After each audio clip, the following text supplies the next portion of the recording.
Good evening, and welcome back.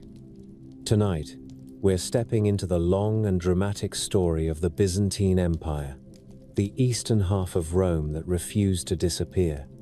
How did an empire that began as Rome's continuation become something entirely its own, with glittering mosaics, towering churches, court intrigue, and armies fighting on every frontier? And how did Constantinople, a city built between two worlds, manage to endure for more than 1,000 years? As always, I'd love to know, where in the world are you listening from? And what time is it for you? And if you like these stories, please like and subscribe. This is the easiest way to support this channel. Whether you're settling in for sleep or simply looking for a calm way to travel through history, thank you for being here. Now, let's begin.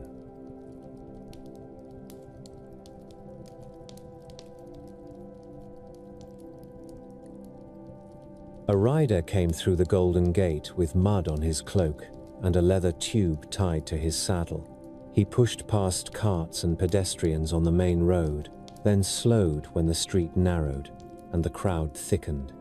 The city smelled of fish from the harbor, smoke from cooking fires, and sweat from men hauling rope. He kept his eyes forward.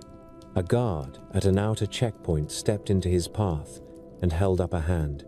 The rider pulled a lead seal from the tube and showed it. The guard looked once, then waved him through. The rider rode on toward the palace quarter, where marble colonnades framed the street, and men in clean tunics walked with their heads up, as if the air itself demanded a straighter spine. Inside the great palace, an official took the tube and carried it past courtyards where fountains ran into stone basins. The messenger waited under a painted ceiling while servants moved through side doors with trays of bread and olives. He watched a clerk press a stylus into wax and copy a line. He watched another man weigh coins on a small scale, then close a wooden box with a practiced snap. The palace ran on routine. It ran on paper, wax, and seals. It ran on the steady movement of orders from one room to the next. Then the tube reached an inner chamber, and the routine changed. A man with a narrow face broke the seal and read fast. He turned and walked through a door without asking permission. Emperor Zeno sat with a few advisors and a map spread on a table. The map showed the sea, the long coastlines, and the old names that still mattered in Constantinople. A servant poured water into a cup and stepped back. The official bowed and handed over the message. Zeno took it without ceremony. He read, and his mouth tightened. The Western court in Italy had fallen. The boy emperor, Romulus Augustulus, had been deposed. The man who removed him, Odoacer, sent the imperial insignia east. The old symbols were on their way to Constantinople, wrapped in cloth and guarded like treasure. The room stayed quiet while Zeno read again, as if a second reading might change the ink. He set the message down and looked at the men around him. They were not surprised by the violence. They were surprised by the finality. For a century, the West had leaned on emergency and improvisation. Generals raised armies with promises. Emperors came and went in a few months.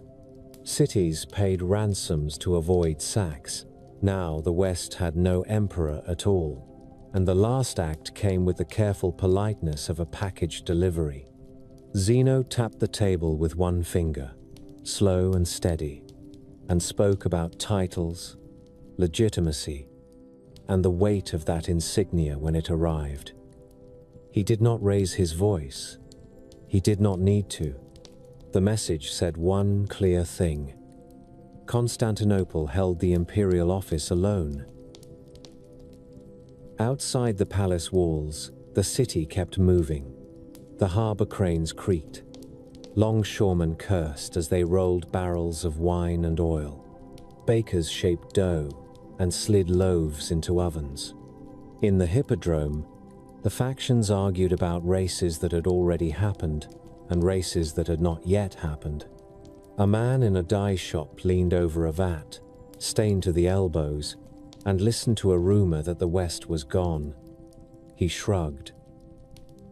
Rome was far away.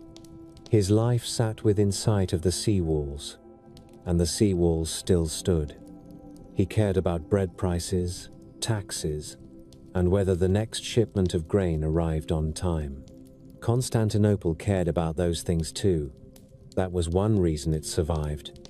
The city rewarded men who kept lists, counted sacks, and sealed doors.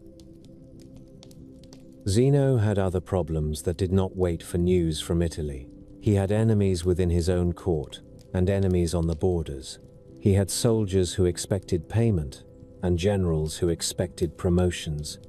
He had to manage the religious arguments that stirred crowds faster than any tax decree. He also had a very practical question about Italy. Odoacer ruled there as king. He held the army. He held Rome. He also held the loyalty of men who once served imperial officials. Zeno could send an expedition, and that would cost ships, gold, and lives. Zeno could send a letter, and that would cost ink. He chose a third option that fit the Eastern style of survival. He chose to point one threat at another.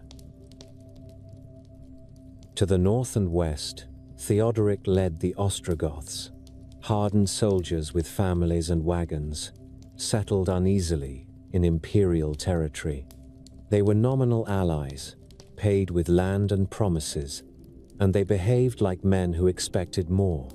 Theodoric wanted a kingdom. He wanted legitimacy. Zeno wanted Odoacer removed from Italy. So Zeno spoke to Theodoric as a man speaks to another man who craves a prize. He offered Theodoric authority, a commission, and a road that led away from Constantinople. Theodoric gathered his people and marched. The road west filled with wagons, horses, children, and armed men. Their movement looked like migration and invasion at the same time because it was both. Years later, after battles and negotiations, Odoacer was trapped in Ravenna. He surrendered under terms. Then Theodoric killed him at a banquet. The story traveled back to Constantinople in whispers and then in official letters, polished into acceptable language. The empire gained a result. Italy was held by a king who claimed a Roman mandate and who also understood that Constantinople watched him across the sea. This was how the Eastern Empire operated in the shadow of collapse. It pulled levers. It used titles as tools. It used gold as a weapon. The gold mattered more than the speeches because gold traveled farther than armies.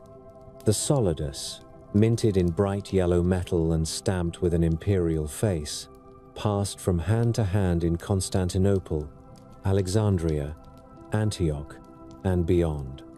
A soldier accepted it. A merchant accepted it. A foreign chieftain accepted it. The emperor's image on that coin turned into food, weapons, and loyalty.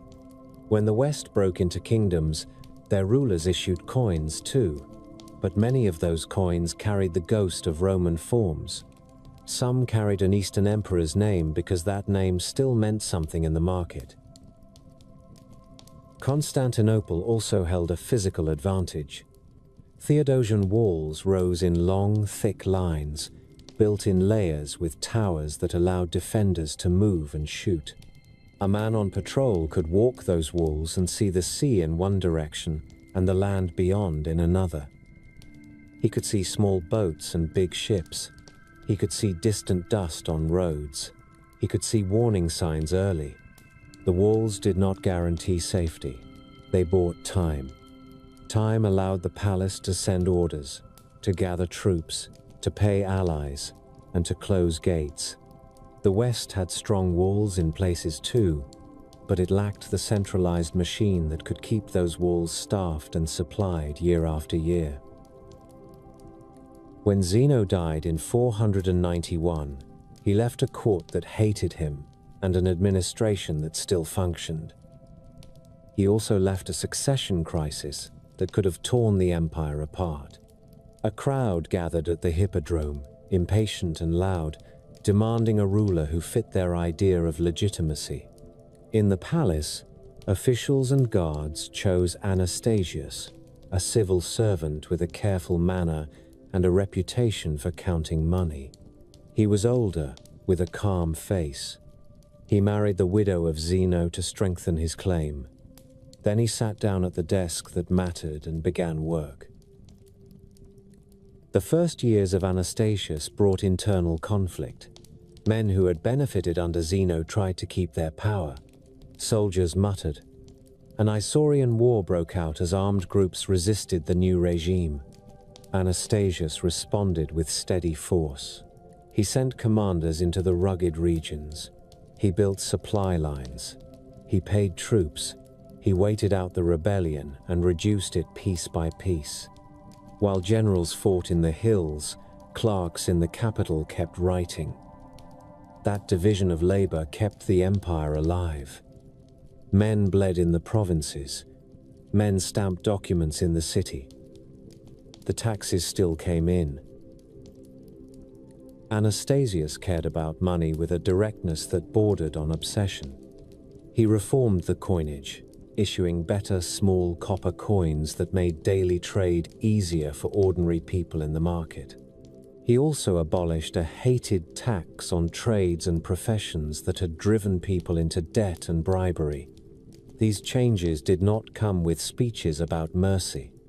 They came with orders, enforcement, and a clear expectation that the state would get its revenue in a form that actually worked. In the background, Anastasius built up the treasury. He did it slowly, and he did it while maintaining the army. By the end of his reign, he left a large surplus, counted in solidi, stacked and sealed. A ruler can buy peace with that surplus. A ruler can buy time. A ruler can also buy a war. War came anyway. In 502, the Persian king Kavad invaded Byzantine territory. The two empires had watched each other across the border for centuries, trading blows and letters, trading prisoners and insults. In this war, Persian troops took the city of Amida after a brutal siege. The defenders died on the walls and in the streets. The survivors went into captivity. The news reached Constantinople, the way bad news always did, carried by tired men who spoke in simple phrases. The emperor's advisors gathered. Orders went out. Anastasius mobilized troops and money and pushed back. The war dragged on through marches and sieges until a peace was arranged, then broken, then arranged again. Anastasius responded the way he responded to everything. He built. He fortified. He laid out a new stronghold at Dara near the frontier, with walls, towers, and storage enough to support troops. He gave the generals a place to hold. He also gave the Persians a problem they would have to reckon with later. Inside the empire, another conflict gnawed at stability. Religion was a constant force in Byzantine politics because it governed identity, legitimacy, and the loyalty of cities. The Council of Chalcedon had defined doctrine in the previous century, and many people in the eastern provinces rejected it. They argued about the nature of Christ in terms that sounded technical and also carried violence in their wake. Emperors tried to maintain unity, and unity came at a price. Anastasius sympathized with those who opposed Chalcedon, and his policies reflected that. Crowds in Constantinople reacted with anger. Factions used religious slogans the way they used race chants, as signals of belonging and threats to enemies. In 512, unrest in the city exploded. People gathered. They shouted. They pushed through streets toward officials and clergy. Soldiers stood in lines with shields, holding the crowd back. Anastasius appeared in public to calm the situation, showing himself as ruler, showing himself as man, letting the people see his face and measure his nerve. The tension settled for a time, then rose again. A rebel named Vitalian turned this tension into a military threat. He gathered troops from Thrace and the Danube frontier, men who had grievances and men who wanted pay. He presented himself as a defender of Chalcedon. He marched toward Constantinople with an army and used the threat of violence to demand changes. He also used ships, bringing a fleet into the waters near the capital and forcing the government to respond on land and sea. The palace did not collapse. It negotiated, then fought, then negotiated again. Bribes were paid, promises were offered. When the moment came, imperial forces struck back and broke Vitalian's power. The city gates stayed closed, the bureaucracy stayed intact, the empire stayed upright. These years look chaotic in the records, and they felt chaotic to the people living through them. A fish seller in the market cared about doctrine when doctrine determined which bishop held authority and which feast days would be celebrated. A soldier cared about doctrine when doctrine decided which general held command and whether his unit would be paid. A noble cared about doctrine when doctrine offered a banner for revolt. Underneath all of it sat the central question of survival. The Eastern Empire had lost the Western provinces and still had to feed its capital, pay its troops, and control its officials. It did that through systems that rewarded competence and punished disorder. It also did it through methods that look cold on the page. The empire deployed violence with paperwork attached. It punished rebels. It confiscated property. It exiled clergy. It blinded opponents in later centuries. The habit of harsh enforcement took root early. It grew in a world where delay could kill a dynasty. Anastasius grew old in the palace he had guarded through riots and revolts. He spent his final years surrounded by eunuchs, advisors, and guards, with petitions arriving every day. Some petitions asked for tax relief. Some asked for a judge to intervene in a property dispute. Some asked for a pardon. Each request had a name, a place, and a seal. The empire lived in those details. Outside, the city remained bright in the sun and harsh in winter. People walked over stone streets and carried water in jars. They prayed in churches filled with smoke from lamps. They watched races in the hippodrome and argued about drivers and colors. They waited for ships carrying grain. They watched foreign ambassadors file into the city in embroidered clothing and measured the gifts they brought. Constantinople still functioned as a capital because it stayed central to trade, law, and command. Even with danger on every edge, the city offered safety that drew people in. In 518, Anastasius died. The palace did not fall into immediate chaos. Guards secured the doors. Officials gathered. The question of succession rose again, urgent and practical. The man who emerged as emperor was Justin, an older soldier of humble origins who had risen through the guard. He understood the army.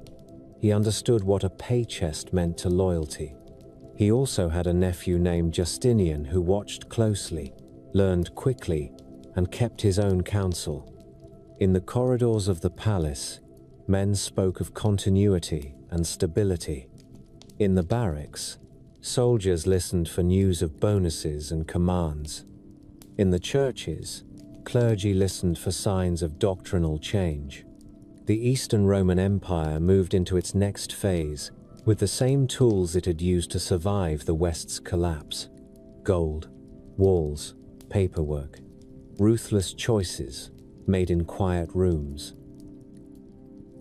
A clerk laid a stack of petitions on a table in the great palace and placed a fresh sheet of parchment on top. He dipped his pen, wrote a date, then paused as footsteps sounded in the corridor. Justinian entered with 2 guards behind him and a small group of advisors at his shoulder. He moved past the table without looking at the petitions. He walked straight to a map laid out on a second table, weighted at the corners with bronze ink pots. The map showed coastlines and ports, the Adriatic, North Africa, and the long curve of the eastern frontier. Justinian pointed to Italy with 2 fingers and asked for a report. A general answered in short phrases about ships, provisions, and the state of the troops in the Balkans. Another man spoke about the treasury. Justinian listened and asked for numbers. He kept his voice low. He used simple words. He carried himself like a man who expected obedience. In the doorway behind him, Empress Theodora arrived and stood with her hands folded, watching the men in the room. Her jewelry caught the light from the oil lamps. Her face stayed still. The room adjusted itself around her, as if the men had learned which conversations belonged in front of her and which belonged somewhere else. Justinian ruled through paperwork and fear, and he made those tools look like order. He wanted the old Roman territories back under his authority, and he wanted them to pay taxes into his treasury. He wanted the sea lanes secure for merchants who carried grain and oil and the kind of luxury goods that made courtiers smile. He also wanted the emperor's name spoken with respect in places that now belonged to kings.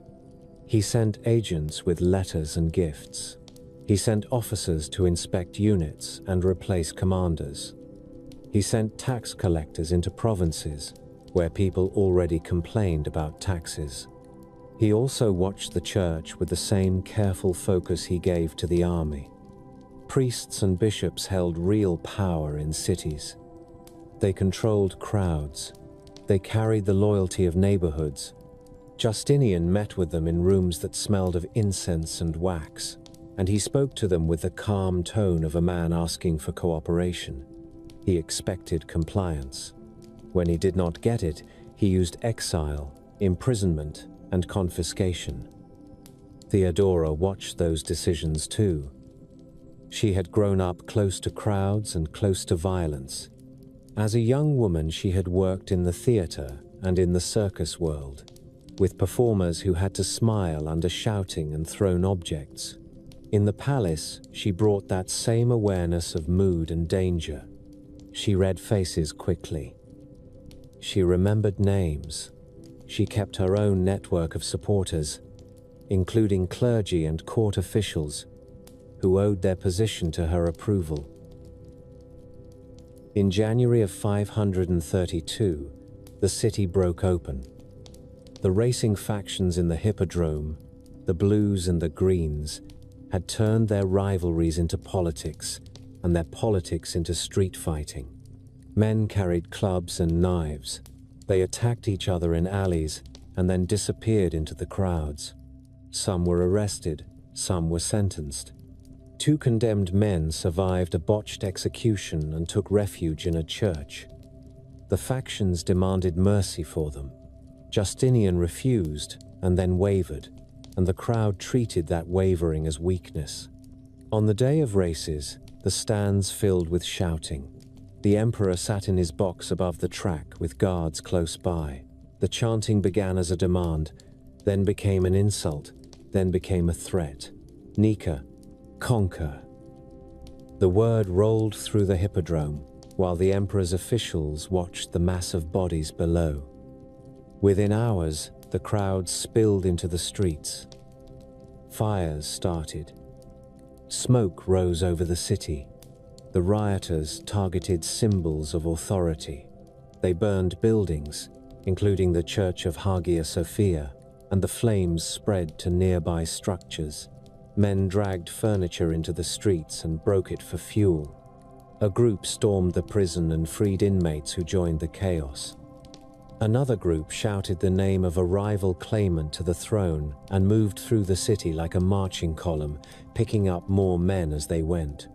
Justinian retreated into the palace complex while the noise grew louder outside the gates. Inside, advisors argued in tight voices. Some urged flight to the harbor, where a ship could carry the emperor across the Bosporus. Justinian listened. He looked tired. Theodora stepped forward and spoke in a flat, direct voice that left little room for debate. She said she would stay. She said she would face whatever happened inside the city. Her words held the room because everyone understood the alternative. Flight meant civil war and a likely death later. Justinian gave orders. Belisarius and Mundus gathered troops, including guards and loyal soldiers. They prepared an attack through the entrances of the hippodrome, while the crowd below still believed it held power. The soldiers entered and moved down the aisles in tight formation. They killed men where they sat. They killed men who tried to climb over the walls. They killed men who ran toward the exits. By the end of the day, the track and stands held bodies and blood and broken benches. Justinian kept the throne. The city counted its dead. People walked through burned streets the next morning and stepped over charred beams and fallen tiles. Merchants opened shops with smoke stains still on the shutters. Men in authority walked with escorts. Everyone learned the limits of public anger. Justinian treated the destruction as a chance to rebuild the city in a way that advertised control. He ordered a new Hagia Sophia to rise where the burned church had stood. He hired Anthemius of Tralles and Isidore of Miletus, men who understood geometry and materials, and he gave them money and labor. Work crews arrived from across the empire. They hauled stone blocks and mixed mortar. They brought marble columns from older temples and buildings. Ships unloaded loads of brick and timber. Foremen shouted orders. Engineers measured and remeasured. The building site stayed loud from dawn to dusk. Justinian visited. He watched the dome take shape as masons laid brick in curved courses. He stood with officials as gold and glass mosaics were carried inside. He also ordered a legal project that mattered as much as any church. He put Tribonian in charge of a commission to collect and organize centuries of Roman law. Scribes copied old texts in rooms filled with the smell of ink and scraped parchment. They argued over wording. They compared versions and crossed out lines. They produced volumes that could be cited in court, used by administrators, and taught to students. Justinian expected the law to carry his authority into places he would never see. A governor in Syria could enforce a contract under Justinian's code. A judge in Egypt could decide a dispute using the same principles. The empire gained a tool that worked quietly, then worked again the next day and the next. War remained the main act. Justinian watched the Western kingdoms with interest and patience. North Africa had once been Rome's breadbasket and now belonged to the Vandals, a ruling class with its own court and its own churches, and a fleet that threatened sea trade. Italy belonged to the Ostrogoths, who kept Roman administration in place while they held military power. Justinian saw opportunity. He built a case for intervention through a mix of diplomacy and legal claims. When the moment came, he gave the order. In 533, Belisarius sailed with a fleet and an army across the sea toward Africa. The ships carried soldiers, horses, weapons, and barrels of water. They carried spare rigging and grain. They carried scribes who kept lists and officers who enforced discipline. Belisarius landed near Caput Vada and marched along the coast toward Carthage. The Vandal king Gelimer moved to meet him. The first major clash came near a place called Ad Decimum. The fighting stayed confused, with units losing contact and commanders trying to gather men while dust rose and men shouted. Belisarius kept control long enough to take advantage of Vandal mistakes. His troops pushed through and the Vandals retreated. Belisarius entered Carthage and ordered his men to stay disciplined. He posted guards. He punished looting. He understood that a city could turn against an occupier fast when soldiers acted like thieves. The next battle at Tricamarum broke the Vandal army. Gelimer fled and then surrendered. He was brought to Constantinople later and marched in a triumph, a captive king walking under guard while crowds watched from the streets. Justinian gained Africa and the tax revenue that came with it. He also gained a model for conquest. Use a skilled commander, keep discipline, move fast, present the outcome as restoration.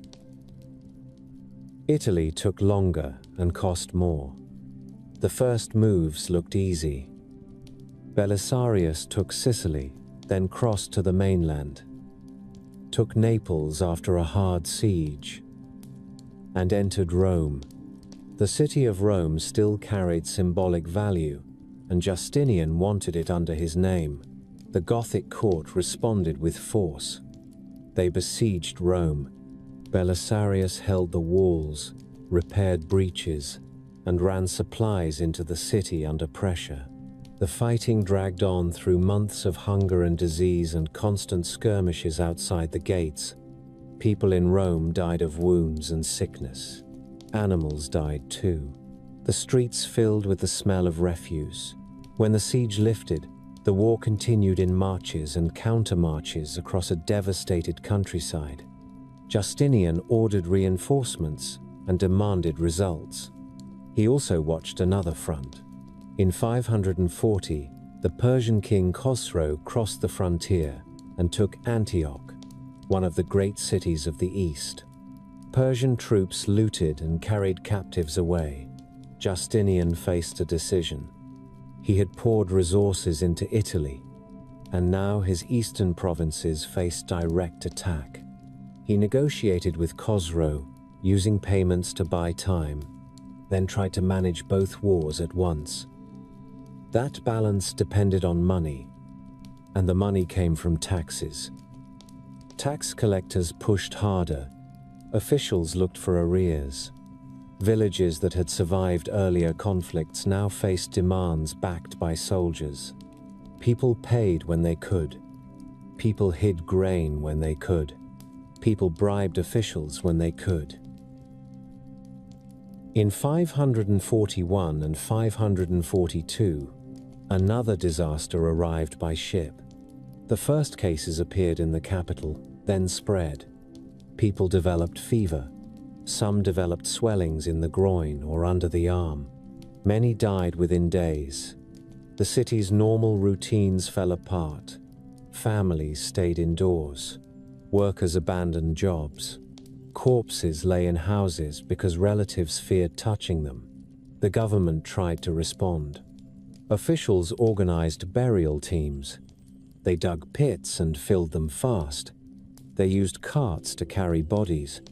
They recruited men with payments and threats. Priests performed rites over rows of dead with little time between prayers. Justinian himself fell ill. Guards restricted access to the palace rooms. Advisors waited in corridors for news. Theodora remained present and alert, speaking to officials, keeping the chain of command working. Justinian survived. Many of the city did not. When the deaths slowed, Constantinople remained scarred. Some shops never reopened. Some neighborhoods lost whole households. The state still demanded taxes, and the population had shrunk. That mismatch created pressure that never fully eased. The later years of Justinian's reign carried both victories and consequences. In Italy, the Gothic War revived under a capable leader named Totila, who retook cities and threatened Roman positions. Justinian recalled Belisarius, then sent him again, then replaced him, chasing outcomes with commanders as if changing a man could change the structure of the problem. Finally, he sent Narses with a larger force and a clear mandate. Narses moved with care, secured routes, and met the Goths in major battles. The last resistance collapsed, and Justinian could claim Italy as imperial territory. The claim looked clean on a map. The ground looked different. Many cities sat damaged, farms lay abandoned, roads had grown unsafe. The state still needed revenue and recruits. Justinian also faced problems closer to the capital. Slavs and other groups pushed into the Balkans, raiding and taking captives. Fortresses needed repairs. Garrisons needed pay. The emperor sat in his palace and issued orders, and each order required money and men to carry it out. Theodora died in 548, and Justinian continued without her, older and more solitary, surrounded by officials who watched his moods and tried to guess his next demand. He attended ceremonies in Hagia Sophia under the great dome he had ordered built. He listened to choirs. He watched candles flicker in rows. He left the church and returned to the palace and read reports about casualties, shipments, and disputes. The empire under Justinian looked immense and controlled from the capital, and it also depended on constant pressure applied from the top. When he died in 565, the treasury had been drained by war and rebuilding. The population had suffered from plague, and the borders required more soldiers than the state could comfortably supply. His successors inherited restored territories and a set of bills that never stopped arriving. The man who carried the news of Justinian's death walked through the palace corridors with a folded strip of parchment held against his chest. Guards at the doorway glanced at the seal and stepped aside. Inside, Justin II stood near a window looking out over tiled roofs and the line of the seawalls beyond. He turned when the courier entered, took the message, read it, and handed it to a court official without a word. A few minutes later, servants brought in wax tablets, ink, and clean parchment. A clerk sharpened a reed pen with a small knife and waited for the first dictated order. Justinian had left behind marble and law books and a long list of enemies who measured the empire by its weakest border. Justin II inherited all of it in one morning. The empire still had Italy on paper, Africa on paper, and parts of Spain on paper. The empire also had empty rooms where tax records used to be neat and predictable. Men at the treasury office opened chests, counted coin, and wrote totals in columns. The totals failed to match the needs of the army. The army already knew. Soldiers had families in the city. Soldiers talked in taverns. Soldiers listened to rumors the way sailors listened to weather. Within a few years, the map began to change again, this time in ways that made the conquests look like a gamble that had come due. In 568, Lombard war bands crossed into Italy. They came on foot and horseback with weapons and supplies, with families and priests and wagons. They took towns that could not pay garrisons. They took fields that could not grow crops during siege. Byzantine officials in Ravenna sent letters to Constantinople asking for money and troops. The letters arrived. They were read. Replies went out with careful language and thin promises. Ships carried some reinforcements, then carried fewer. Commanders in Italy held a few coastal cities and a corridor of territory, and they watched the interior slip away. In the Balkans, Avar riders and Slavic raiders crossed rivers, burned villages, and carried people off in ropes.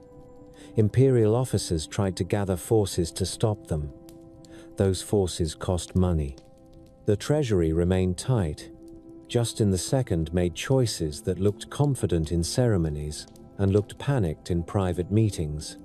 He stopped paying subsidies to Persia, then faced the Persian army across the frontier. He demanded results from generals who worked with undermanned units. He argued with advisors. He shouted. He lost sleep. The people around him adjusted their tone and watched his face for signs of anger. The empire moved forward under a ruler who needed calm and gave the opposite. When his behavior grew erratic, his wife, Sophia, and senior officials pushed him aside and elevated a general named Tiberius to carry the work. This was a palace solution, quick and practical, with legal wording to make it look clean. The borders did not care about legal wording. Maurice, who followed Tiberius, tried to run the state like a man balancing ledgers. He fought on multiple fronts. He pushed back against Persia in the east. He tried to stop raids in the Balkans. He issued orders about supply and discipline. He expected the army to endure hardship in the field to reduce costs. Soldiers slept in wet camps and ate thin rations and listened to commanders speak about savings. When a ruler starts treating soldiers like numbers, soldiers start treating the ruler like a target. In 602, Maurice ordered troops on the Danube to spend the winter beyond the river to save money on supplies. The order reached the camps. Men sat around fires and argued. Officers tried to enforce the command. The army refused. The mutiny spread fast. The troops chose a leader, a centurion named Phocas, and marched toward Constantinople. Maurice tried to respond with palace measures. He sent messages and tried to negotiate. He tried to secure the city. The attempt failed. Phocas entered the capital with soldiers at his back and took the throne. Maurice fled with his family across the water to Chalcedon. Phocas sent men after him. They caught Maurice and brought him back under guard.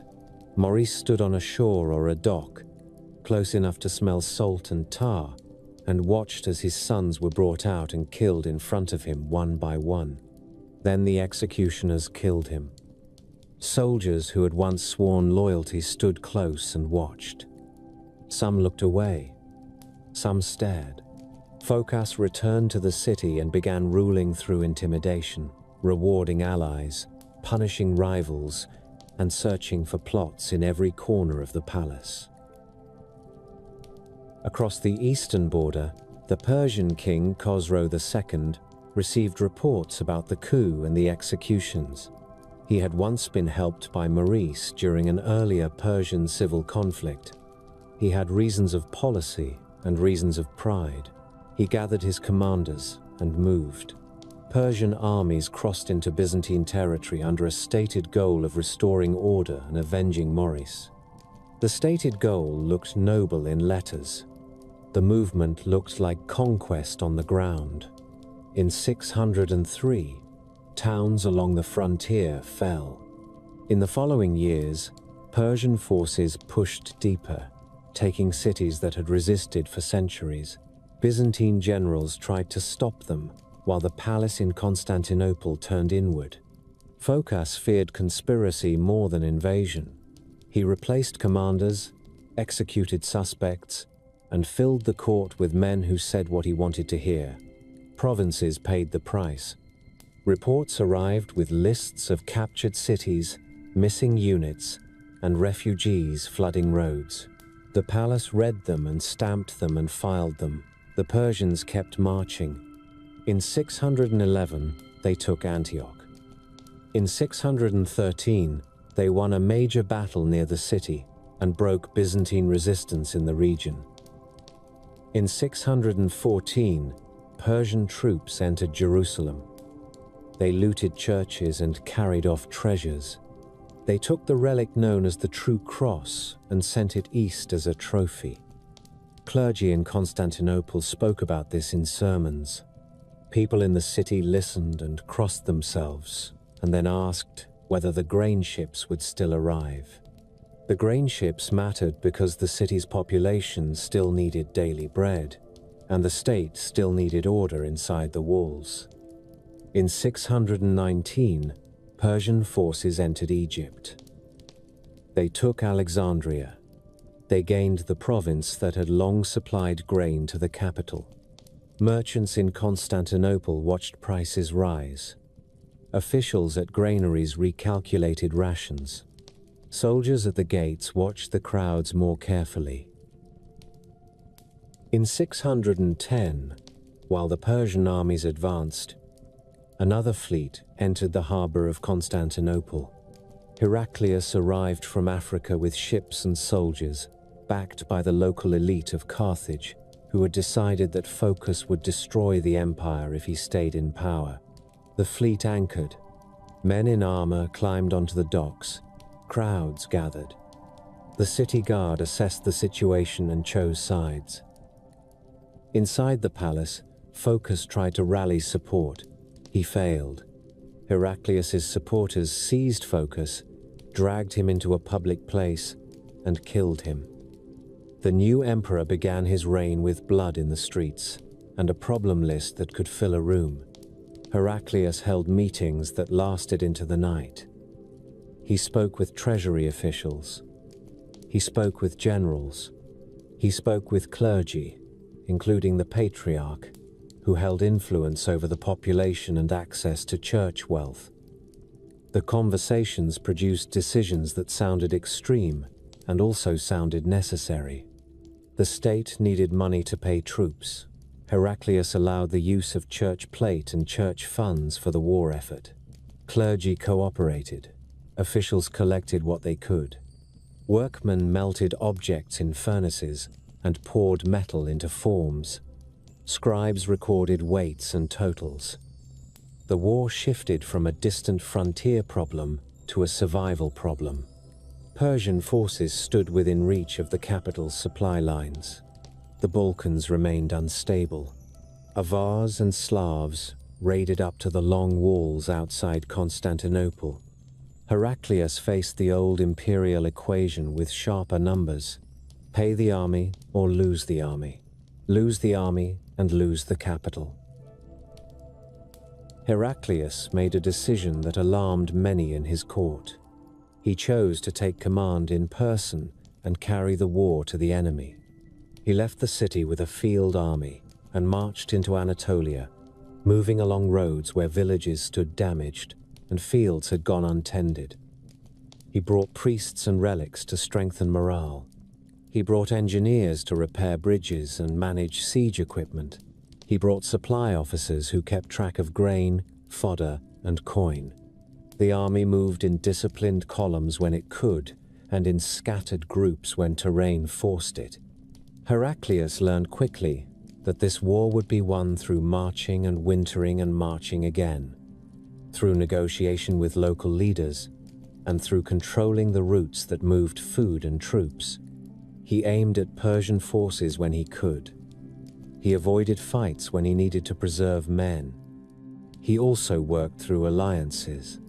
He communicated with Turkic groups north of the Caucasus and offered payments and status in exchange for pressure on Persia's flanks. His letters traveled by courier across mountains and through hostile areas. Some couriers made it. Some disappeared. The campaign continued anyway. In 626, while Heraclius fought in the east, the capital faced its own crisis.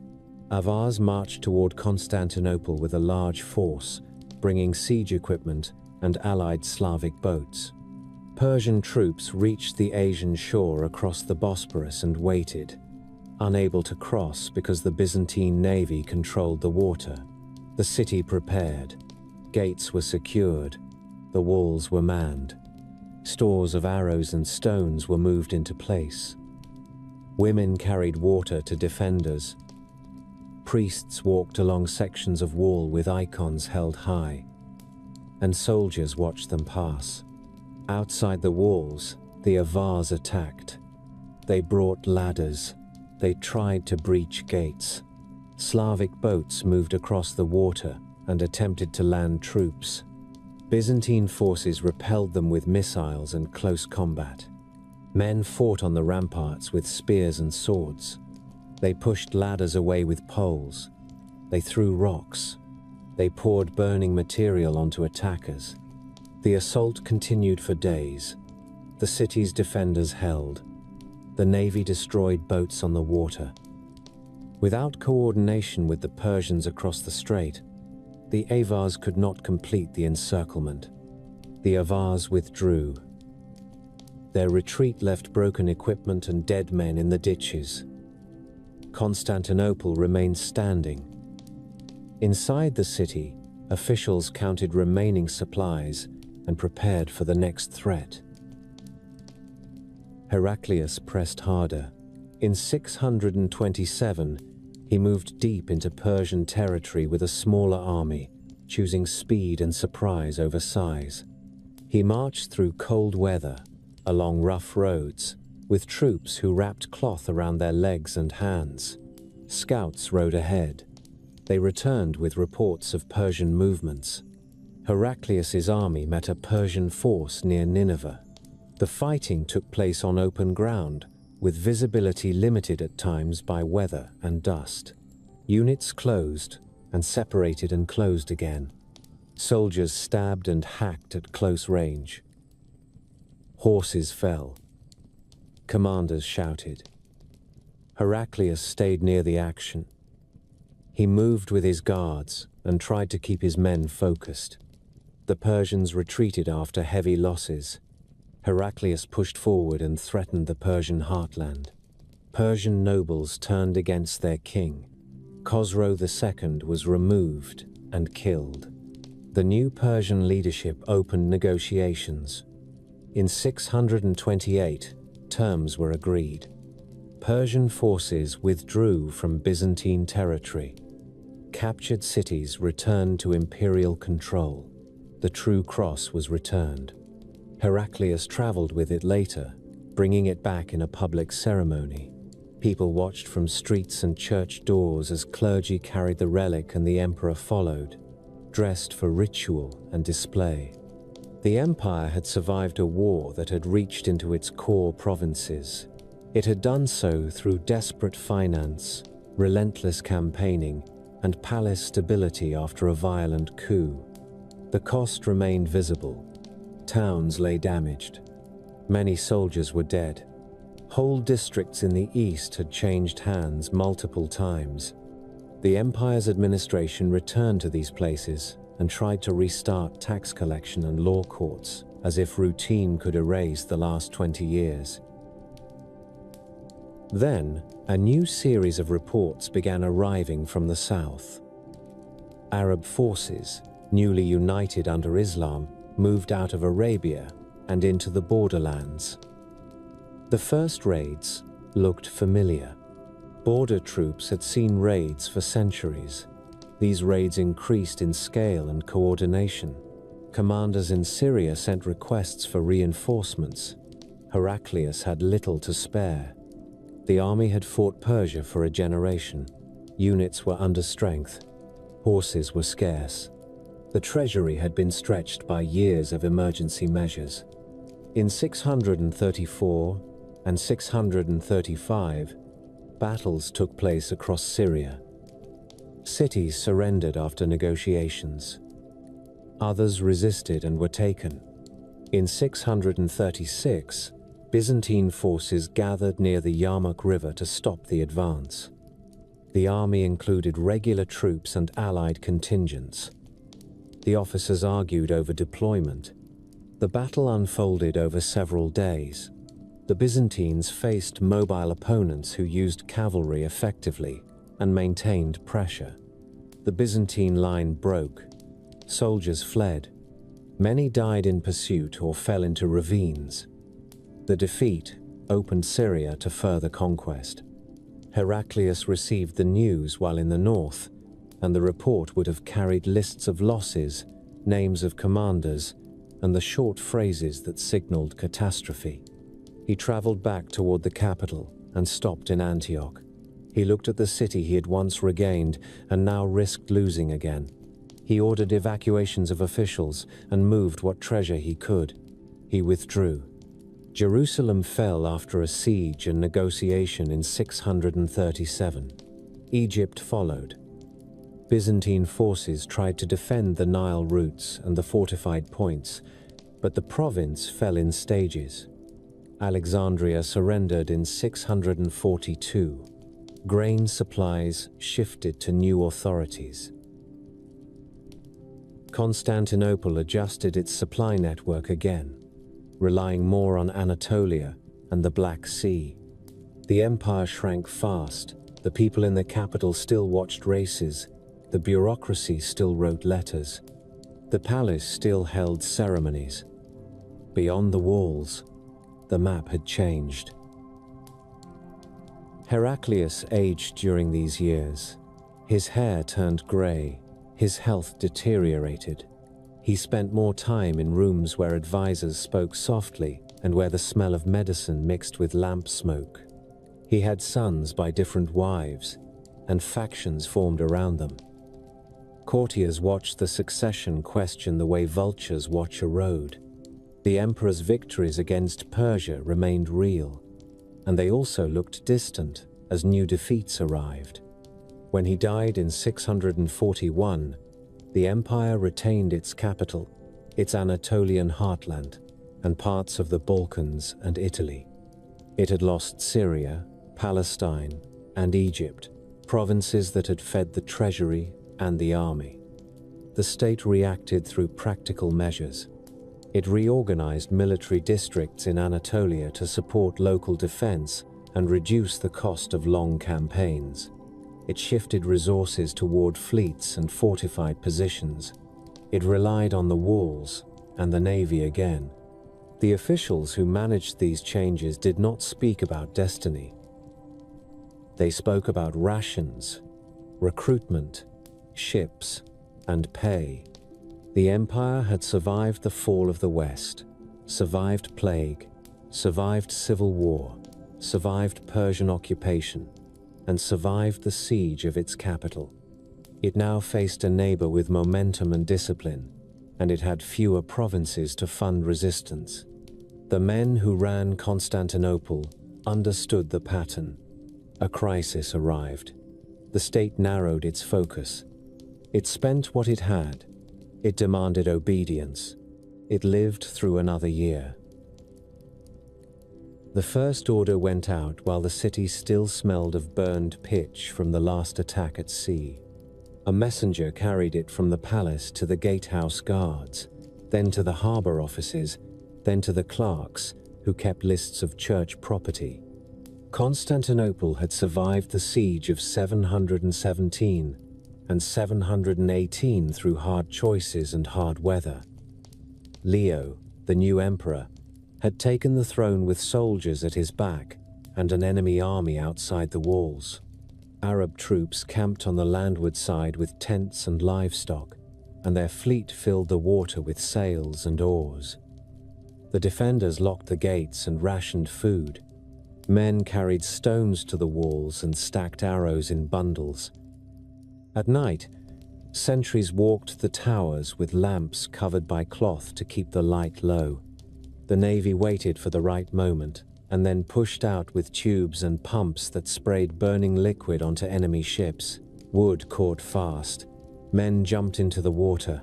Some sank under armor. Some clung to debris and were picked up later as prisoners. Winter arrived and made the siege worse for the attackers. Animals died. Soldiers shivered in wet clothing. When the Bulgars struck the Arab camp from the north, the attackers faced fighting on ground that had already turned into churned mud.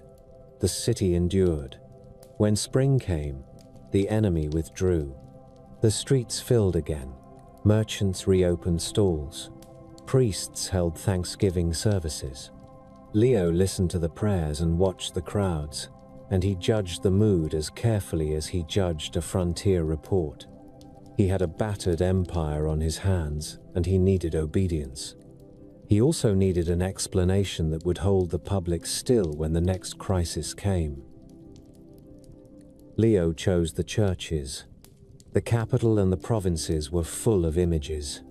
Christ painted on wood panels, the Virgin on gold backgrounds, saints in mosaics over doors, angels in frescoes above arches. People touched them, people kissed them, people carried them in processions through streets and fields. Some soldiers wore small icons in pouches under their armor. Some sailors nailed them to a mast. Some mothers held them over a child with a fever. Leo looked at these images, and he saw crowds moving under their influence. He saw monks and bishops acting as gatekeepers, deciding which images were holy and which were suspect, deciding who had access and who did not. He also saw an empire that had lost Syria, Palestine, and Egypt, and he saw Arab armies still pressing at the borders. He issued an order that changed daily life in every town with a church. Officials would remove and destroy icons in public worship.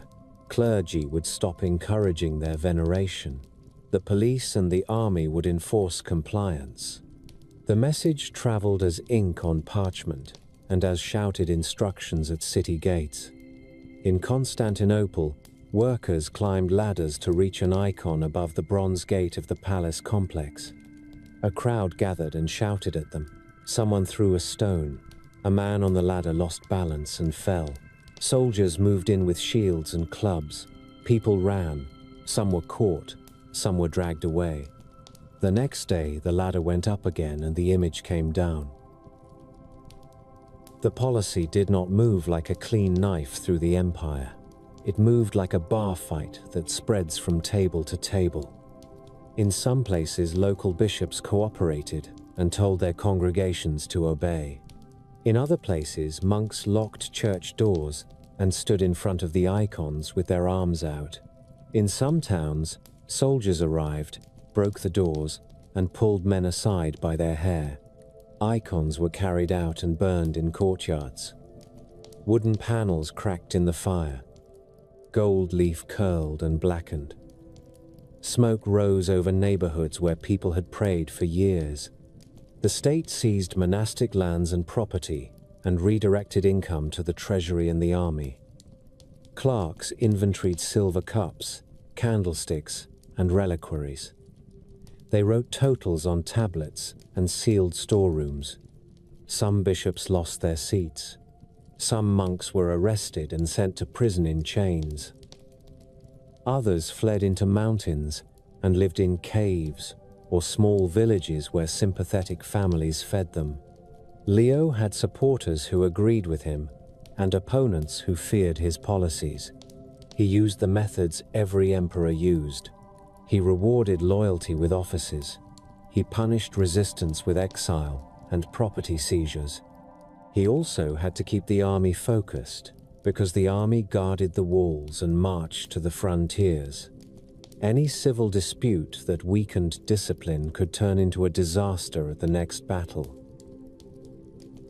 The violence on the border did not pause for theology. Arab forces tested the eastern defenses year after year, probing for weakness along mountain passes and open plains. In the Balkans, Slavic groups settled in abandoned areas and raided when opportunity appeared. The state responded by reorganizing its remaining resources into military districts. Farmers in Anatolia were tied to land and service obligations.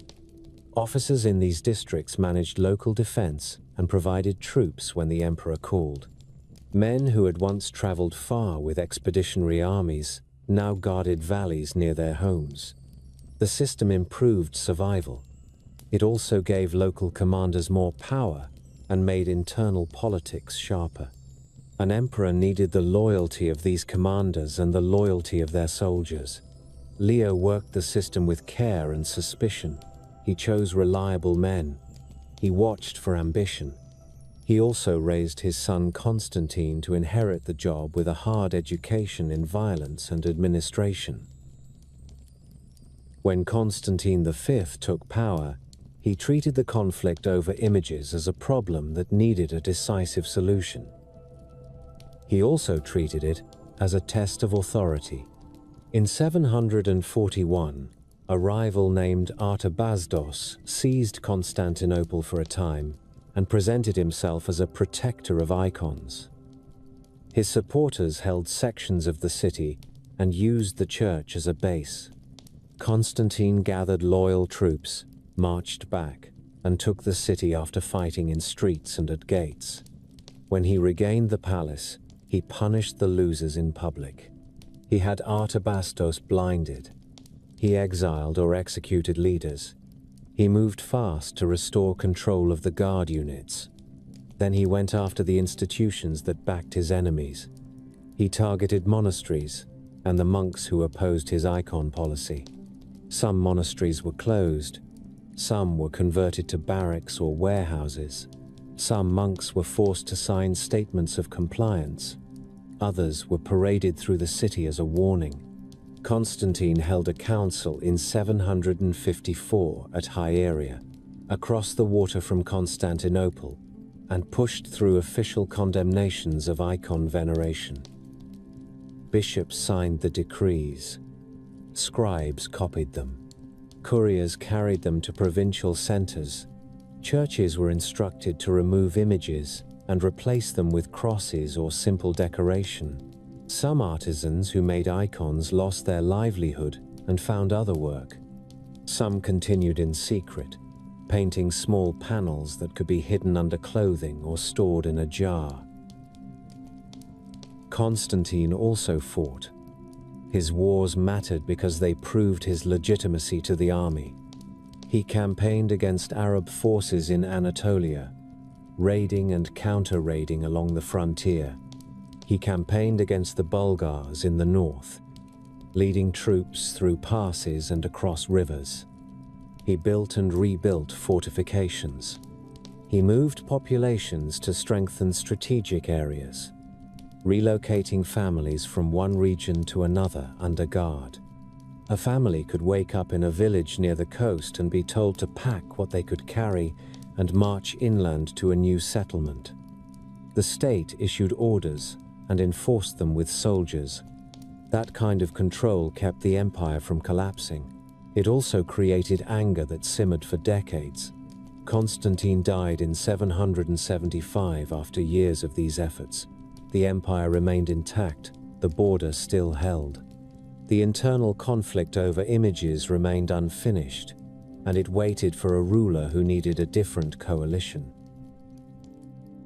Irene arrived at the center of power through marriage, then stayed there through force and patience. She came from Athens and learned palace politics fast. After her husband Leo IV died, she served as regent for their son Constantine VI, who was still young. Irene met with ministers and generals and bishops. She listened to reports about the army and about factions in the city. She also met with icon supporters and used their networks. In 787, she convened a council at Nicaea and restored the veneration of icons as official policy. Church interiors changed again. Painters and mosaic workers returned to work.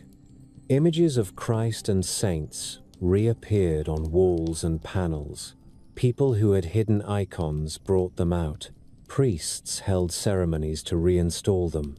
Irene gained support from many clergy and many urban residents. She also faced a serious problem. Her son grew older and wanted real power. The army watched him. Some generals preferred a male ruler who led campaigns in person. Court officials shifted their loyalties as they usually did. Irene treated the problem like a threat to her survival. In 797, she ordered her son seized. Guards took him into custody inside the palace complex. They blinded him. He did not recover. Irene ruled alone afterward, surrounded by advisors who praised her in public and calculated their chances in private. In the West, the consequences arrived with ceremony and steel. Rome had its own bishop, its own political needs, and its own security fears. The Pope depended on local allies and faced pressure from Lombards and other powers in Italy. He also watched Constantinople from a distance and judged legitimacy through both theology and politics. Irene ruled as sole emperor. Western leaders treated that fact as an opening.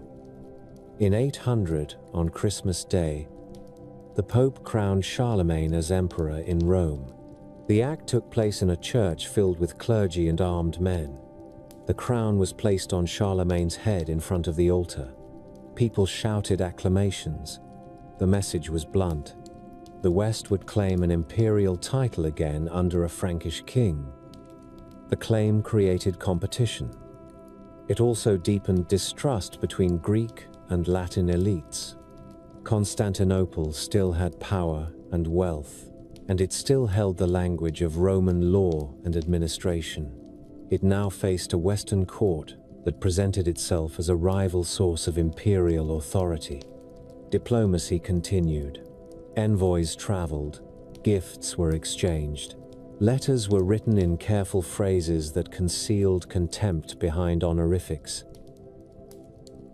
The conflict over icons returned again in the 9th century because emperors kept changing, and each new ruler needed a base of support.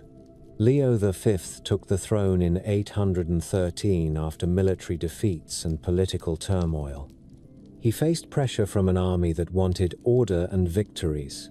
He also faced religious factions that used the icon issue as a rallying point.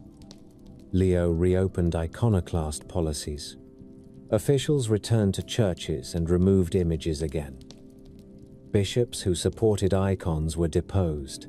Monks were arrested. Some were beaten. Some were exiled to remote islands where guards could watch them and where escape required a boat. The state used prisons. The state used confiscations.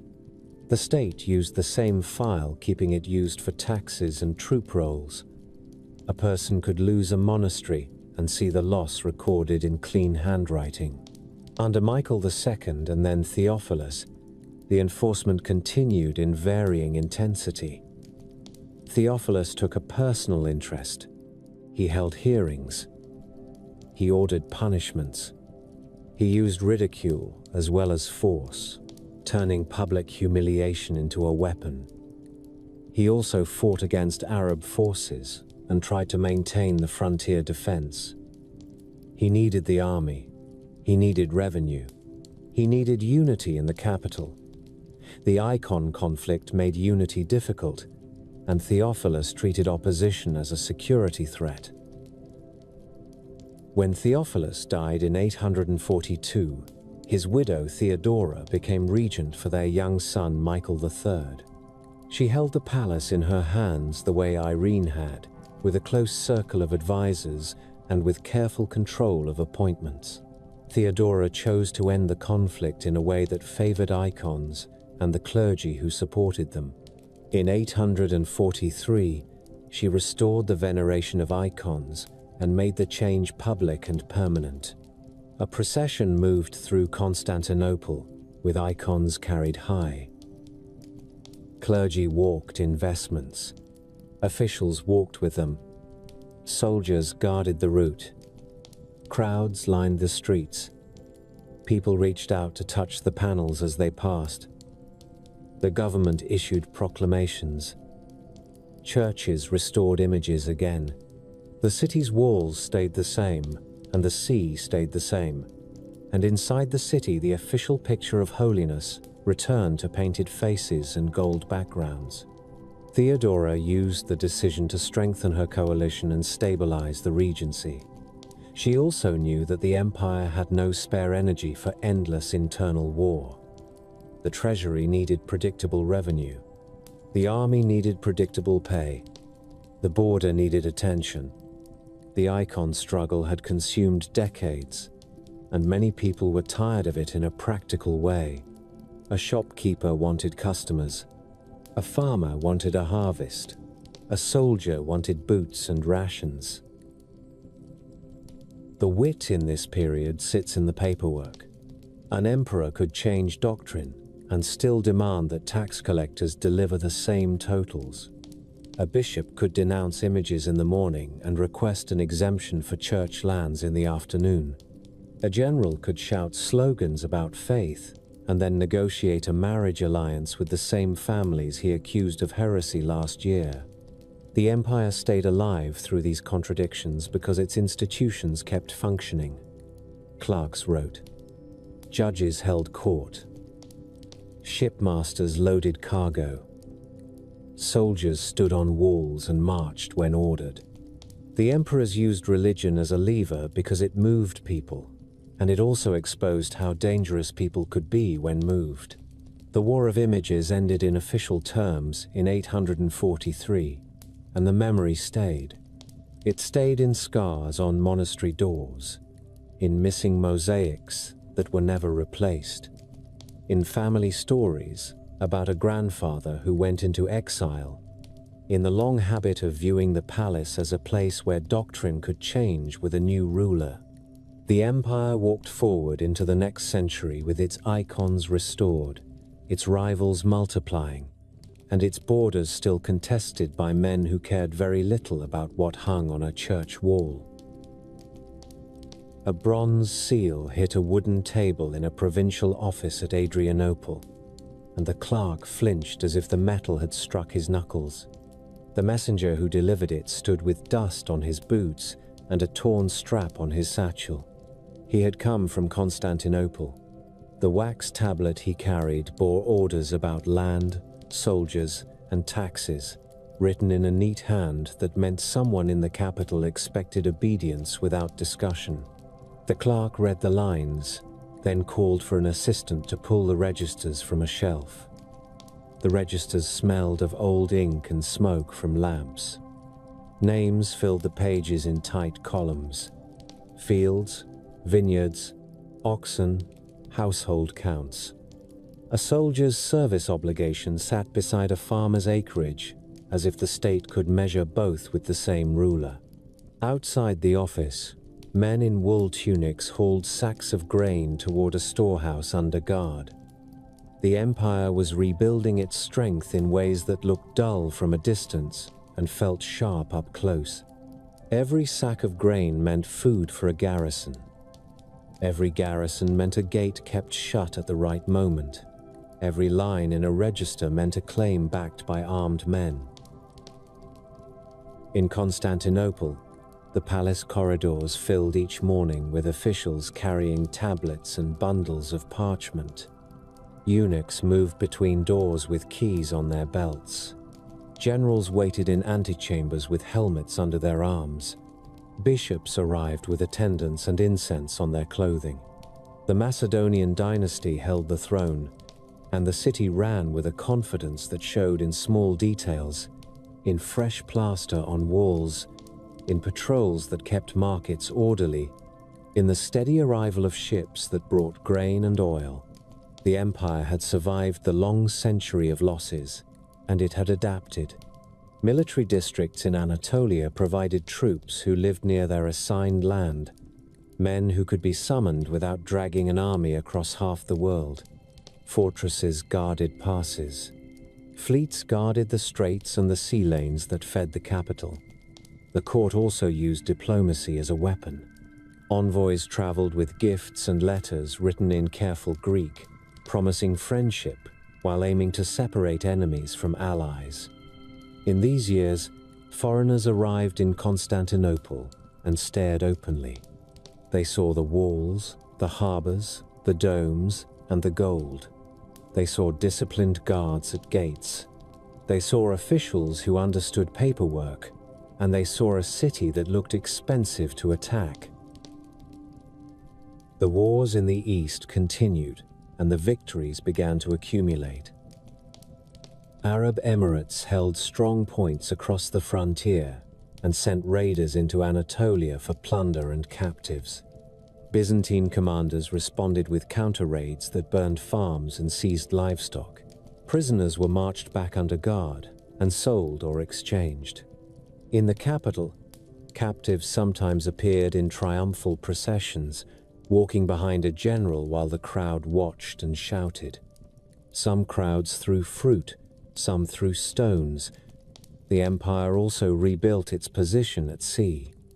Crete, held by Muslim forces who used it as a base for piracy, became a bleeding wound for Byzantine trade. Merchant ships vanished. Coastal villages woke to screams and smoke. The court listened to reports and finally committed to a full operation. In 960, the general Nikephoros Phocas led a large expedition against Crete. The fleet carried siege engines, timber, and bags of nails, along with soldiers who knew they might die on an island far from home. They landed, marched toward the main fortress at Chandax, and began a siege that dragged on through months. Men dug trenches, men built ramps. Engineers measured distances. Archers fired from behind screens. Night attacks happened when the defenders tried to burn siege works. The attackers answered with buckets of water and sand. When the walls finally broke, soldiers poured into the city. Blood ran through streets that had been defended with desperation. The capture of Crete removed a threat and reopened the sea. It also proved something to the empire's enemies. Constantinople could still plan, fund, and execute a major campaign. Nikephoros Phocas rose higher. He became emperor in 963 after the death of Romanos II, and he entered the palace with the manner of a man used to giving orders in a camp. He wore military clothing more often than court robes. He slept little. He listened to reports while eating, his eyes scanning a page as his hand tore bread. He kept pushing armies east. His troops took Cilicia. They pressed into northern Syria. They seized cities through assault and negotiation. The empire regained ground that had been lost for centuries. This resurgence had a cost that showed in the faces of soldiers who returned missing fingers or with scars across the cheek. It also showed in the villages that paid for the war in grain and sons. Nikephoros depended on the army and on a small circle of advisors. He also depended on a woman who sat at the center of court intrigue. Empress Theophano, the widow of Romanos II, stayed close to power. She had married Nikephoros to secure her position. She watched his austerity and his suspicion. She also watched another man, John Tzimiskes, a talented general with charm and ambition. Courtiers whispered. Servants listened at doors. One night in December 969, conspirators entered the palace through a passage known to insiders. They moved through dark corridors, past sleeping guards, and reached the emperor's room. Nikephoros woke to footsteps and raised his hands. The attackers killed him on the floor. In the morning, John Tzimiskes stood in court robes and claimed the throne, while Theophano was sent away into exile. The palace cleaned the blood and returned to routine within days. This was Byzantine politics at its most efficient. A ruler died. The state continued. John Tzimiskes fought like a man who knew his legitimacy rested on results. He campaigned in the east and won victories that allowed him to enter conquered cities with processions and public prayers. He also faced trouble from the north. The Rus, a people who traveled by river and sea with long boats, had entered the Black Sea and pressed into the Balkans. Their leaders saw opportunity in Bulgarian territory and in imperial weakness. They came with axes, spears, and a brutal willingness to take what they wanted. Byzantine officials gathered intelligence through merchants and scouts. Messages arrived in the palace with names of towns attacked and numbers of captives taken. John responded with a campaign that involved marches through muddy roads and battles near fortified points. His troops pushed the Rus back, fought them at close range, and forced their leaders into negotiations. The empire used a familiar method afterward. It offered gifts and agreements that redirected the danger away from Constantinople. The court understood that a battle could end a raid and a treaty could redirect a decade. By the time Basil II emerged as the central ruler, the empire looked strong and also dangerously dependent on capable leadership.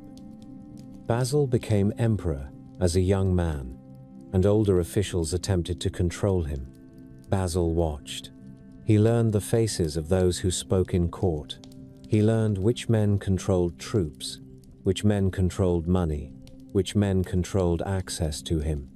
Two powerful generals, Bardas Skleros and Bardas Phocas, rose in rebellion at different times, backed by armies and by networks of aristocratic families who had grown rich on provincial land. Basil responded with patience and brutality. He built coalitions, used rivalries, and hired allies when needed. At one point, he reached out to the ruler of the Rus and offered a deal that brought foreign soldiers into imperial service. The men arrived as tall guards with heavy weapons and a direct manner, the kind of men who could hold a corridor while courtiers panicked. Basil used them.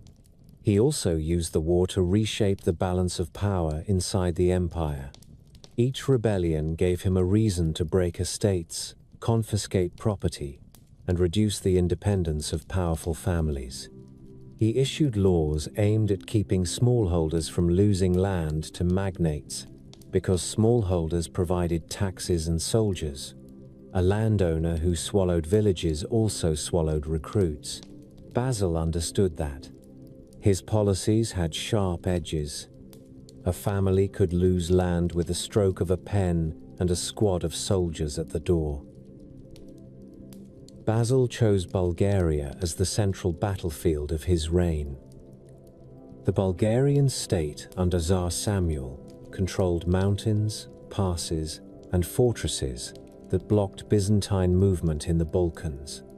Bulgarian raiders struck into imperial territory, burned villages, and took captives. The Danube frontier remained active with other threats as well, but Bulgaria stood closest and hurt most consistently. Basil took this personally and pursued the war year after year.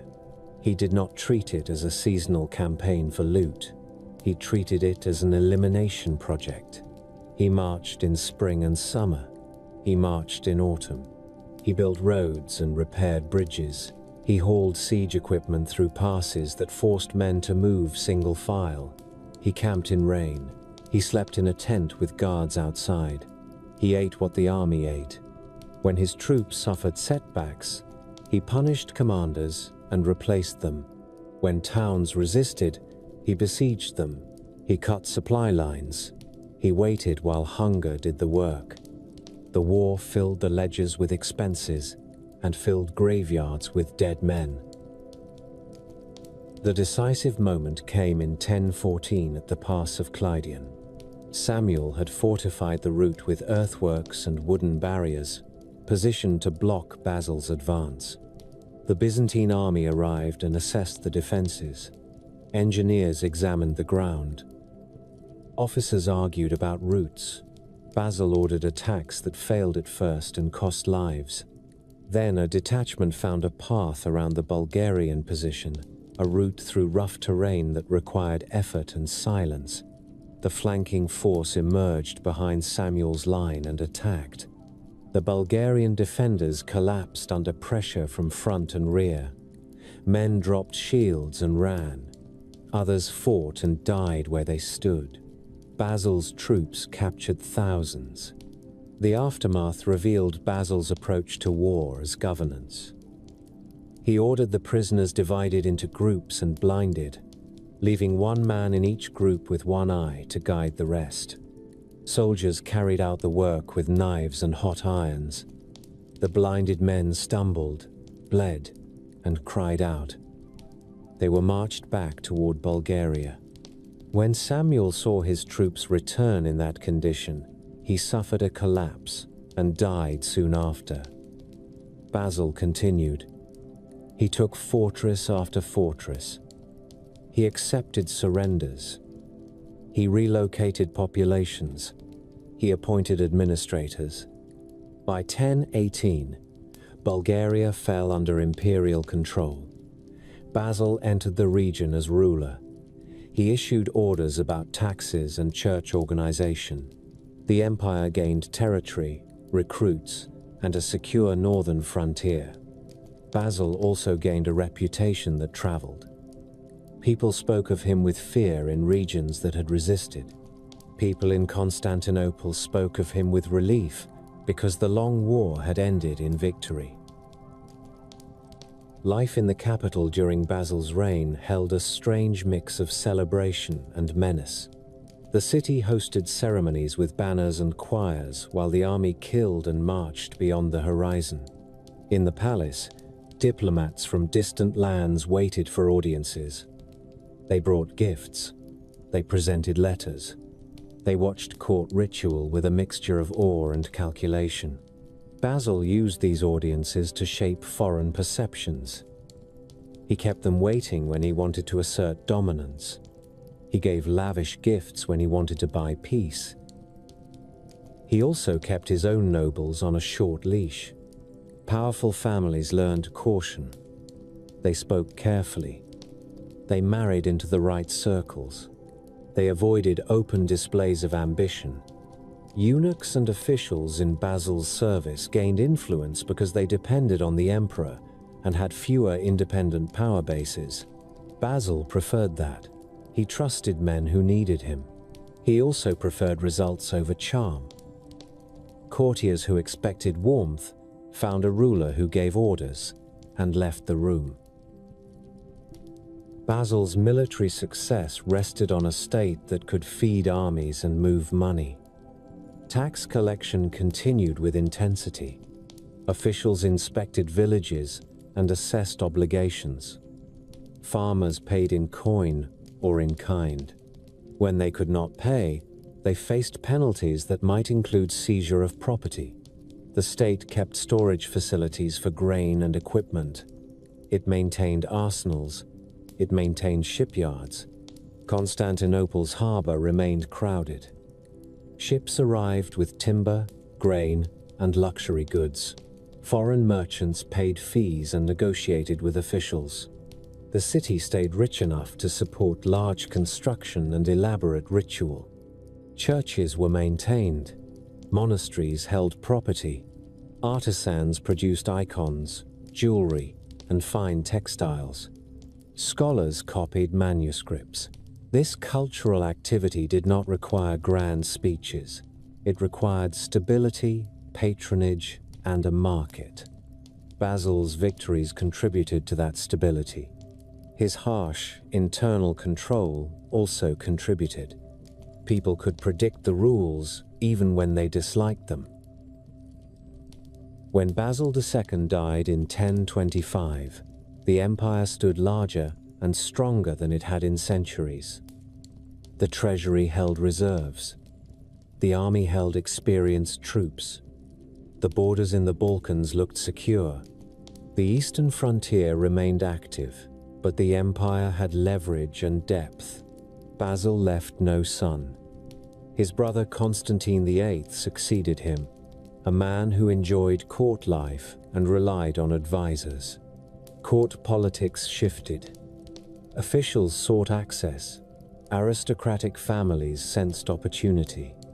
The discipline Basil enforced began to soften in places where enforcement depended on his personal attention. Constantine VIII had daughters and arranged marriages that would shape the next period. The palace filled with talk of alliances, dowries, and appointments. Generals watched these changes and calculated their prospects. The army still existed, still trained, still capable. The enemy states beyond the frontier also existed, still patient, still watching. The empire had reached a peak, built on constant work and constant force. That peak stood on human decisions, and the next set of decisions would determine whether the structure held. A messenger rode through the Anatolian rain with a leather satchel bouncing against his hip. and a crumpled report pressed flat under his belt. He had crossed villages where roofs sagged and fields lay thin from years of raids. He reached the first major garrison and found men cleaning mud from their boots and drying bowstrings near smoky fires. The officer on duty read the report by lamplight, then sent it onward with a fresh seal. The message climbed the chain of command the way a fever moves through a household. By the time it reached Constantinople, the ink on the page described a disaster that even seasoned officials struggled to fit into routine. The Eastern army had been crushed near Manzikert. The emperor, Romanos IV Diogenes, had been captured. Soldiers had scattered. Commanders had fled. Towns on the frontier began closing their gates and sending their own messengers to beg for help. In the palace, clerks copied the report into registers and attached it to earlier warnings that had been ignored or postponed. A court official carried the file into a chamber where ministers waited with tight faces and dry mouths. They asked the same questions every regime asks after a battlefield collapse. How many survivors? Which units remain? Which fortresses can still hold? How fast does the enemy move? No one in that room could answer with confidence. The Seljuk Turks did not need to conquer every city by assault. They moved into Anatolia through routes opened by panic and political paralysis. Some towns negotiated. Some surrendered. Some were abandoned by imperial troops who had lost pay and leadership. Nomad groups followed with herds and tents, taking pasture land and settling where the land suited them. Byzantine landholders fled west, carrying keys and icons, and what coin they could hide in cloth. Monasteries received refugees and wrote lists of donations promised in exchange for shelter. Tax records became fiction in districts where the state no longer collected. The army that Basil II had kept tight and disciplined had changed in the decades after his death. Court factions replaced competent commanders. Aristocratic families bought influence. Soldiers served shorter terms or avoided service through payments. The treasury bled through court spending and through the habit of solving problems with gifts. In Constantinople, officials still wore silk and still held ceremonies, and outside the walls, men with bows and light cavalry moved across the plateau that had once supplied the empire with recruits and grain. The palace responded with the weapons it knew best: intrigue, marriage, titles, and lawsuits dressed as policy. Romanos IV returned from captivity and found his throne taken by rivals. He was captured again, this time by his own people, and they blinded him. The empire moved forward under the Ducas family, then staggered under a series of rulers who spent more energy on court survival than on frontier defense. In the streets, people still bought bread and fish and wine. In the corridors, ministers still filed papers. The state still existed. The state had lost its grip on the ground that mattered.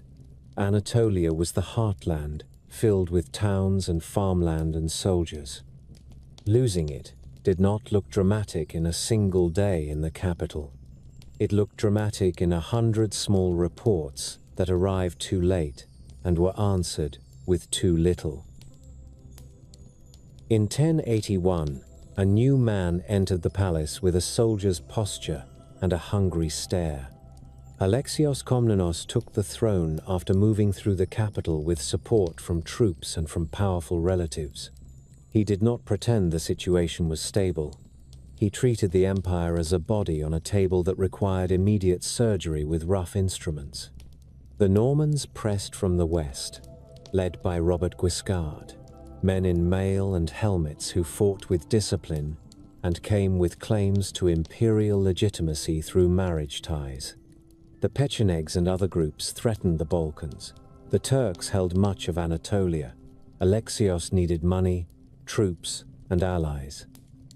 He started by stripping the palace of illusions. He gathered his family into key positions. He used his mother and wife as political operators, assigning them tasks that involved bribes, appointments, and negotiations with the church. He also looked at the treasury and made decisions that would have offended earlier emperors who still believed in limitless grandeur. He debased coinage and then attempted reforms. He seized church valuables for war funding through agreements that were written and signed under pressure. He issued tax demands and enforced them with officers who had swords at their belts. People complied because the alternative involved prison, confiscation, and hunger. Alexios also did something that would reshape the Mediterranean. He asked the West for help. He sent envoys to the Pope and to Western courts, asking for mercenaries and assistance against the Turks. The request traveled through a world that had its own ambitions. When Western leaders heard about Jerusalem and the Holy Land, they heard opportunity. A pope could call for an armed pilgrimage and gain authority. A knight could gain land and status. A younger son could gain a future. The response arrived in waves. The first groups that reached Byzantine territory included poorly organized bands who looted as they marched. Alexios responded with a mix of hospitality and control. He fed them when possible. He pushed them across the Bosporus quickly. He stationed troops to limit damage. When the main crusader leaders arrived, men with titles and armed retinues, Alexios received them in formal audiences and asked them to swear oaths. He wanted captured territory returned to imperial control. He wanted cooperation. The crusader leaders swore because they needed supplies and passage, and because the gold and ceremony of Constantinople impressed them. The oaths did not create trust. They created a temporary contract. The First Crusade fought through Anatolia and into Syria, and the Byzantines gained some cities back along the coast and in western Anatolia as the Crusaders weakened Turkish forces. Alexios sent Byzantine detachments to claim surrendered towns. The empire regained Nicaea and other important positions. The Crusaders then established their own states in the Levant, and relations grew tense. Western lords treated captured land as their prize. Byzantine officials treated it as imperial territory temporarily managed by foreign soldiers. Both sides wrote letters and exchanged envoys. Both sides watched each other during negotiations with hands close to sword hilts. In Constantinople, court officials noted every insult and every breach of agreement. In the Crusader states, leaders told stories about Byzantine deception and Byzantine arrogance. The distrust hardened. The empire had gained time and some territory, and it had introduced a large, armed Western presence into the Eastern Mediterranean. Men who followed their own goals and who distrusted the capital's bureaucracy.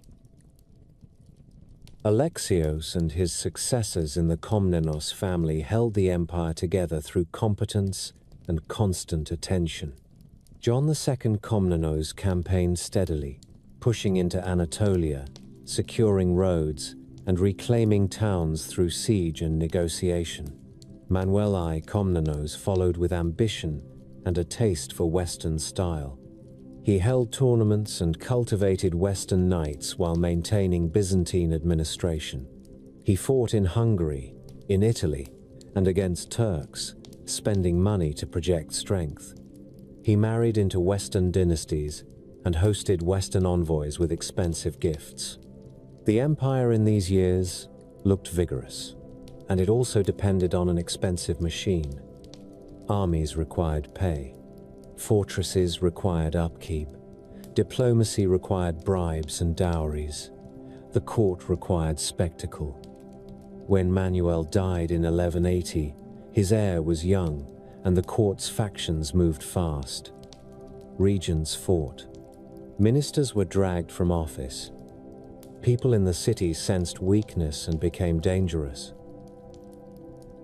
Andronikos Komnenos arrived like a man stepping onto a stage he believed belonged to him.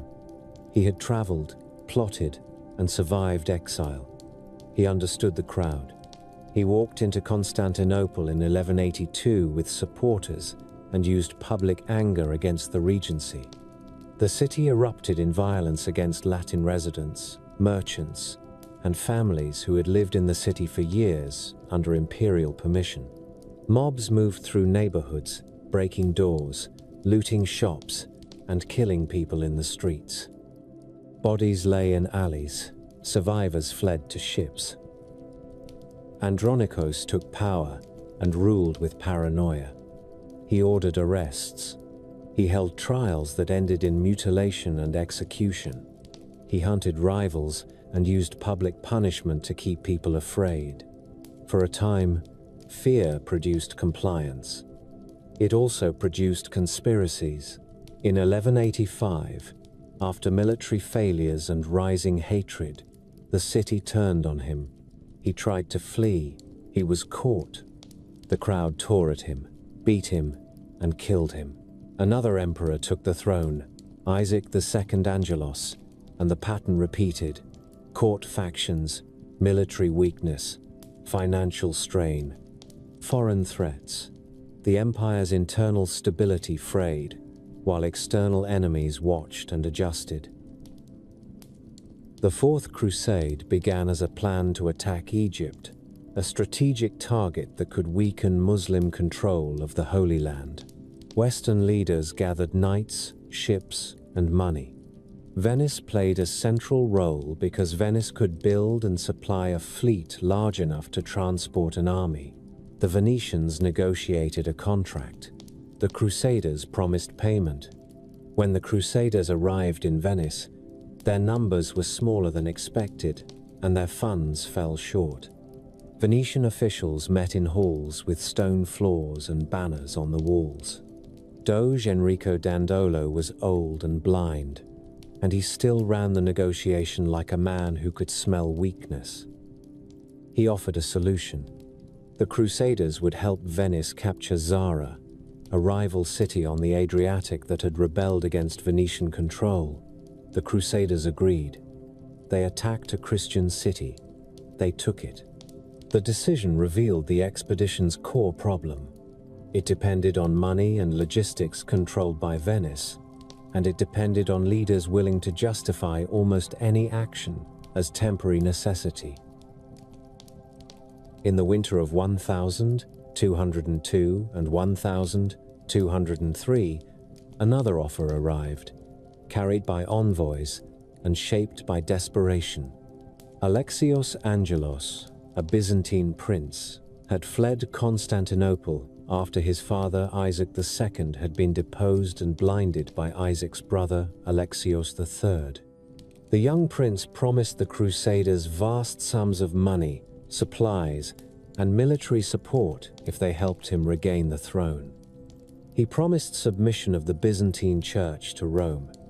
He promised soldiers for the Crusader cause. Venetian leadership listened. Crusader barons listened. The offer solved immediate cash problems and offered political leverage. It also aimed the expedition straight at Constantinople. The fleet sailed east and appeared before the great city's walls in 1203. The site itself mattered. Tall masts in rows, painted shields, banners snapping, oars beating the water. The citizens crowded the sea walls and watched. Some shouted, some stared in silence. In the palace, Alexios III weighed his options and chose cowardice. He fled the city with treasure, leaving the government to collapse behind him. The Crusaders forced entry through a combination of naval assault and land pressure. They breached a section of the wall and set fires that spread into residential districts. Smoke rose. People carried children and bundles through streets choked with ash. Clergy held icons and tried to calm crowds. The Crusaders installed Isaac II back on the throne, despite his blindness, and placed the young Alexios IV beside him as co-emperor. The new regime owed money it could not produce. The palace demanded taxes and confiscations. Officials seized church plate. They seized property from wealthy households. They demanded forced loans. The population resented the new rulers and resented the foreign army camped outside and then inside parts of the city. Crusader soldiers grew impatient. Venetian merchants demanded payment. The promised money did not appear. The relationship turned poisonous. Clashes broke out. Fires started again. Neighborhoods burned. The foreign army viewed the city as a hostage. The city viewed the foreign army as an occupying force. In January 1204, a coup took place inside Constantinople.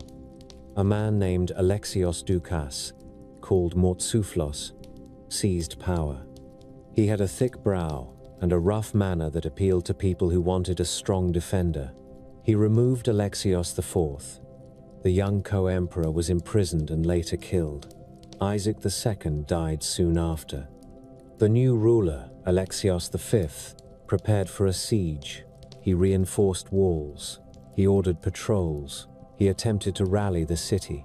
The Crusaders and Venetians responded by deciding that the city itself would pay. They held councils in tents and on ships and spoke openly about partition. They wrote agreements that divided future spoils and future territory. They planned like men arranging an estate sale. The assault began in April 1204. Venetian ships approached the sea walls with wooden towers built on decks. Sailors and soldiers climbed ropes and ladders under missile fire. Defenders threw stones and fired arrows. The first attacks failed. Men fell into the water. Some drowned. Some were dragged out and killed on the spot. The Crusaders regrouped. They attacked again. A breach opened. Once a few men gained a foothold, more followed. They spread along the walls and opened gates for forces on land. The defense collapsed in sections. Alexios V fled during the night, leaving the city to face the attackers without a central command. What followed looked like a controlled disaster. Crusader and Venetian forces poured into streets and began looting. Soldiers broke into houses and grabbed objects that could be carried. They ripped fabric from walls and took silver from tables. They seized jewelry from women and rings from dead men. They broke open church doors and searched for relics and gold. In Hagia Sophia, men climbed onto altars, pulled down ornaments, and carried away chalices and icons. Horses were led into sacred spaces because the soldiers needed somewhere to keep animals and did not care about local reverence.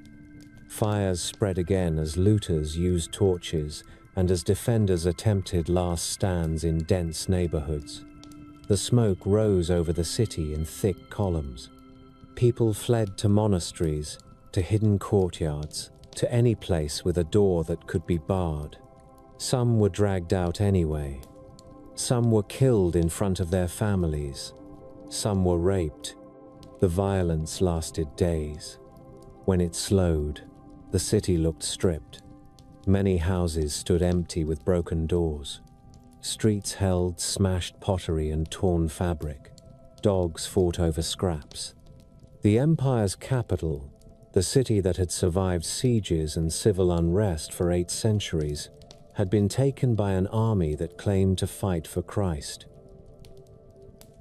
The conquerors established a Latin empire in Constantinople. They installed a new emperor, Baldwin of Flanders, and divided offices among Western nobles. Venice took key ports and parts of the city, securing trade advantages with written charters and armed guards. Greek officials and aristocrats fled and formed successor states. One group gathered in Nicaea in Anatolia. Another held Epirus in the west. Another held Trebizond on the Black Sea coast. These were fragments of a broken government. run by men who carried imperial titles like luggage salvaged from a burning house. In Constantinople, the new Latin regime struggled. It lacked resources, it lacked local loyalty, it faced hostile neighbors. The city itself had lost population and wealth. Many artisans had fled. Many merchants avoided the port. The Latin rulers depended on support from the West that arrived in limited amounts. The situation became a long occupation marked by scarcity, political fragility, and constant threats. The betrayal in 1204 did not come from a single villain and a single moment. It came from a chain of incentives and decisions. A crusade assembled without adequate money. A contract negotiated by Venice that required payment. A diversion to Zara that proved the leaders would attack Christians when useful. A Byzantine prince offering cash and church submission in exchange for a throne. A Venetian leadership eager to punish Constantinople for past conflicts and to secure commercial dominance. Crusader lords eager for land and loot. Byzantine rulers who fled or fought each other while the walls faced siege. The sum of these choices produced a scene that looked simple only after it happened. Ships at the seawall, ladders, fire, looters in churches, a capital emptied of treasure. The ruins did not end the Byzantine story. They set the conditions for its final act. The successor states in exile continued to claim legitimacy. They collected taxes where they could. They recruited soldiers. They negotiated with Turks and with Western powers. In the years ahead, one of those states would return and retake the city, and the city would never return to its former strength. Constantinople would remain valuable, and it would remain vulnerable. The empire had been struck in its center by men who spoke the same prayers in a different language, and the damage lasted longer than any siege by an external enemy. A small group of men slipped through a postern gate near the Blachine walls just before dawn and walked along a narrow path to the water. They carried no banners. They carried a letter sealed with wax and a pouch of coin for the boatman. Behind them, Constantinople stood half empty, in places where whole streets had once been packed with workshops and homes. The Latin Empire still held the city in name, yet the Latin court struggled to pay soldiers and struggled to fill granaries. A Venetian warehouse stood guarded, while nearby houses sat abandoned with boarded windows. On the Asian shore, the Greek successor state at Nicaea gathered strength under rulers who wore imperial titles and used imperial offices as if the capital still belonged to them. In 1261, that long preparation turned into action. Michael Palaiologos, who ruled Nicaea, had troops near the city and had scouts watching the harbor. One night, a detachment moved quietly toward the land walls, while the main Latin force and many Venetian sailors were away on an expedition. The Greeks entered through a weak point, took control of key gates, and drove Latin defenders back in short, violent clashes that ended with running and shouting in the streets. Latin residents fled toward the harbor. Some reached ships, some were caught. When Michael entered Constantinople, he did it with ceremony because ceremony mattered, yet the scene around him showed the real condition of his prize. Churches stood damaged. Neighborhoods had fewer people than they once had. The treasury had little. The empire had returned to its capital and found a city that required repair like a wounded fortress, stone by stone, roof by roof, ledger by ledger. The Palaiologan regime kept the title and kept the rituals, and it faced enemies on every side with limited resources.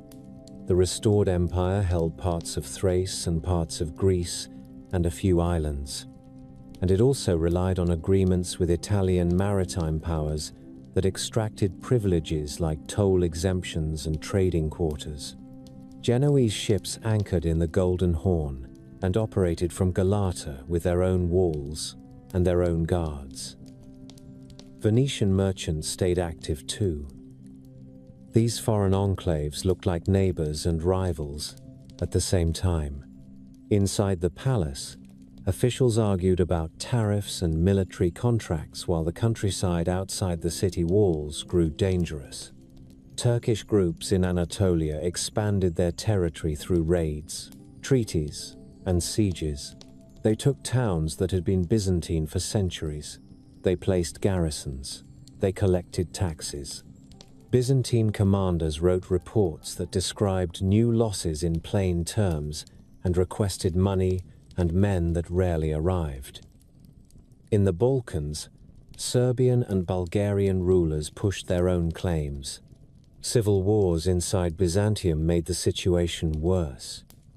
Rival emperors raised troops, hired mercenaries, and paid them with promises of land and rights. When the money ran out, mercenaries looted, farmers fled, villages emptied. A civil war in the mid-14th century drew in Ottoman forces as allies, and those allies used the opportunity to gain a foothold in Europe. Ottoman troops crossed the Dardanelles, took positions, and built a base that became permanent. Byzantium still had walls around Constantinople and still had a navy in small numbers. The state had fewer soldiers, fewer taxpayers, fewer farms, and fewer options. The court continued to hold ceremonies under painted ceilings while the surrounding world narrowed. By the 15th century, Constantinople existed as a city under siege conditions, even during peacetime. The land outside the walls belonged to the Ottomans. The sea remained a route for supplies, trade, and occasional help from Western Europe, yet Western help came with conditions and arrived in limited force. Emperors negotiated church union with Rome in hopes of military support, and many in the city resisted those agreements with arguments and protests. The disputes filled churches and streets while Ottoman forces continued to tighten their control over the region. In 1451, Mehmed took the Ottoman throne and prepared for the final assault. He ordered the construction of a fortress on the European side of the Bosporus, positioned to control shipping. Work crews cut stone and hauled blocks into place. Soldiers guarded the site. The fortress rose fast, and its guns threatened any ship that tried to pass without permission. In Constantinople, Emperor Constantine XI Palaiologos met with advisors and generals and stared at maps with fewer friendly territories than his predecessors had ever seen. He inspected the walls and counted towers that needed repairs. He counted men as well. The defenders included Byzantine troops, local volunteers, and a small but skilled contingent of Genoese, led by Giovanni Giustiniani. The total was thin for a city with walls this long. Constantine ordered repairs anyway. Men filled cracks with rubble and mortar. They reinforced weak sections with timber. They positioned cannons where they had them. They stretched the great chain across the mouth of the Golden Horn to block ships. The city prepared with the tools it still possessed: stone, sweat, and discipline. On the 6th of April 1453, Mehmed's army arrived and spread across the landward approaches. Tents went up in rows. Supply carts moved through camps. Soldiers dug trenches and positioned artillery. The largest cannon, built by a gun founder named Orban, required teams of oxen to move it. When it fired, the sound carried across the city and shook windows. The stone balls hit the walls and broke masonry. Dust rose. Fragments fell. Defenders ran with baskets and boards to patch breaches during lulls. The siege became a routine of explosions, repairs, sorties, and prayers. Ottoman sappers dug tunnels to weaken foundations. Byzantine defenders dug counter-tunnels and fought underground with knives and torches in cramped spaces. At sea, Mehmed attempted to force entry into the Golden Horn. He ordered ships hauled over land on greased logs to bypass the chain, and the operation worked. One morning, defenders on the walls saw Ottoman ships in the sheltered water behind them. The sight changed the geometry of defense. The city had fewer safe zones. The defenders shifted men and weapons to new positions. Food supplies tightened. Water remained available through cisterns, yet stress showed on faces and voices. Constantine moved along the walls often. He spoke to soldiers. He thanked them. He gave orders. He watched the damage accumulate and understood what it meant. On the night of May 28, Constantine attended a service in Hagia Sophia. Clergy held candles. The building smelled of wax and incense. People stood close together. Some cried. Some stared straight ahead. After the service, Constantine returned to the walls. Before dawn on May 29, Mehmed launched a full assault. Drums beat. Horns sounded. Waves of attackers moved forward under cover of darkness and smoke. The first waves included irregular troops sent to tire the defenders. They climbed ladders and rushed breaches. They died in large numbers. The defenders fought with spears, swords, and handguns where they had them. They threw stones. They pushed ladders away. Then the more disciplined Ottoman troops advanced, including janissaries. The fighting tightened at a key breach near the gate of St. Romanos. Giustiniani was wounded and carried away. The loss of that leader broke coordination in that sector. Defenders began to pull back. An Ottoman unit entered through a weak point and gained a foothold inside the walls. More followed. Constantine moved toward the fighting with his remaining guard. He wore armor. He carried a sword. He fought in close quarters amid shouting and bodies. He disappeared in the chaos. Later, survivors searched for him and spoke about his last moments in fragments, like men recalling a street fight they barely escaped. By midday, Ottoman forces controlled the city. Soldiers moved through streets and entered houses. Some people fled toward churches. Some hid in cellars. Some tried to reach the harbor. Mehmed entered later with officers and guards and rode toward Hagia Sophia. He dismounted and stepped inside. The building still held people who had gathered there in fear. Ottoman soldiers began taking prisoners. Mehmed gave orders to secure key areas and to stop uncontrolled destruction in places he wanted intact. Over the following days, the city's population changed through death, enslavement, flight, and resettlement. Constantinople became an Ottoman capital. Churches were converted or repurposed. Administrative offices reopened under new authority. The old imperial court ended. The title and the bureaucracy that had carried Roman identity for more than 1,000 years ceased to exist in practice. The aftermath spread beyond the city. Greek scholars, scribes, and clergy carried books and knowledge westward, traveling to Italian cities where patrons paid for Greek texts and instruction. Merchants adjusted routes and agreements to the new power. Orthodox Christian communities continued under Ottoman rule with new restrictions and new protections defined by Ottoman law and local practice. In Europe, rulers used the fall as a warning and as a political tool. In the Eastern Mediterranean, the Ottomans expanded further, using Constantinople as a base for administration and military power. The Byzantine Empire ended in the breach of a wall, in the collapse of a defense line, in a final charge with a sword in hand, and in a city absorbed into a different imperial system that kept the buildings and changed the rules.